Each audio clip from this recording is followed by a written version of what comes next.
আসসালামু আলাইকুম। কেমন আছেন সবাই? আশা করছি আল্লাহর রহমতে ভালো আছেন। দেশ ও প্রবাস থেকে যারা ভিডিওটি দেখছেন তাদের অসংখ্য ধন্যবাদ।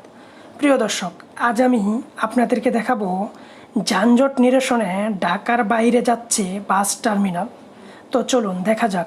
যানজট মুক্ত করতে রাজধানী থেকে বাস টার্মিনালগুলি সরানোর সিদ্ধান্তকে ইতিবাচক বলেছেন যোগাযোগ বিশ্লেষকেরা। তবে ঢাকার বাইরে স্থাপন হতে যাওয়া 4টি টার্মিনালে পূর্ণাঙ্গ যাত্রী সেবা নিশ্চিত করতে হবে।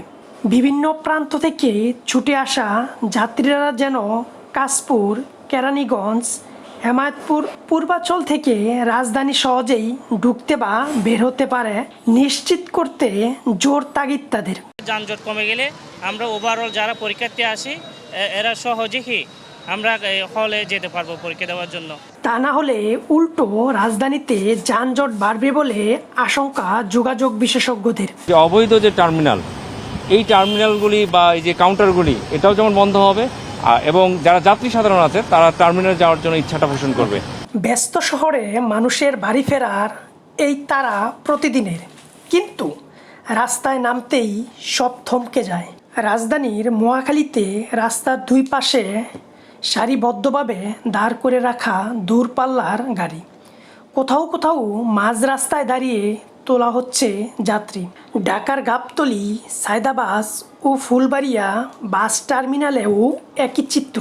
ঢাকার এই 4টি টার্মিনাল দিয়ে প্রতিদিন 20 থেকে 25,000 বাস চলাচল করে সারা দেশের কয়েকশো রুটে। আর মানুষের যাতায়াত 2 লাখেরও বেশি, যা জ্যাম তৈরি করে রাজধানীতে। তাই টার্মিনাল কেন্দ্রিক যানজটে নাকাল অবস্থা।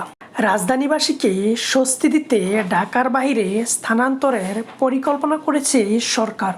কাশপুরে আমরা একটা আন্তঃজেলা টার্মিনাল আমরা করতে যাচ্ছি, ওইটা উনি নির্দেশ দিয়েছেন যত দ্রুত সম্ভব সেটা করে, যাতে গাবতলী টার্মিনাল স্থানান্তর করা হবে হেমায়তপুরে, সায়দাবাস কাশপুরে, ফুলবাড়িয়া যাবে কেরানীগঞ্জে, মহাখালী টার্মিনাল যাবে পূর্বাঞ্চলে। অবৈধ যে টার্মিনাল, এই টার্মিনালগুলি বা এই যে কাউন্টারগুলি এটাও যেমন বন্ধ হবে এবং যারা যাত্রী সাধারণ আছে তারা টার্মিনালে যাওয়ার জন্য ইচ্ছাটা পোষণ করবে। অবশ্যই টার্মিনাল সরানোর এই সিদ্ধান্তকে ইতিবাচকভাবে দেখছেন যোগাযোগ বিশেষজ্ঞরা। শহর থেকে দূরে নিয়ে ভেতরে যে থেকে যাবে পুরনোটা, এটাকে ইন্ট্রাসিটি বা সিটি বাস টার্মিনাল করে ফেললে কিছুটা উপযোগিতা পাওয়া যাবে। তাদের মতে স্বল্পমেয়াদী নয়, পরিকল্পনা দীর্ঘমেয়াদী না হলে জনগণের ভোগান্তি আরও বাড়বে। এর জন্য ঢাকার বাহিরে টার্মিনাল ঘিরে পরিকল্পিতভাবে কাজ করার মতামত তাদের। একটা বাসে প্রায় 50 জন যাত্রী থাকে। এই যাত্রীগুলি যদি আলাদা আলাদা ট্রিপ নেওয়া শুরু করে তাহলে 50টা ট্রিপ তৈরি হবে, কেউ অটোরিকশা, কেউ সিএনজি, কেউ। একই সাথে ঢাকার ইনার ও আউটার সার্কুলার রোডের যোগাযোগ ঘটানোর পাশাপাশি মানসম্মত পরিবহন নামানোর পরামর্শ দেন যোগাযোগ বিশেষজ্ঞরা। প্রিয় দর্শক, আমার এই ভিডিওটি আপনাদের কাছে কীরকম লাগলো তা অবশ্যই কমেন্টের মাধ্যমে জানাবেন। আর কে কীরকম ভিডিও চাচ্ছেন তাও কমেন্টের মাধ্যমে জানাবেন। তো আজ এই পর্যন্ত, আবারও দেখা হবে কোনো নতুন এক ভিডিওতে।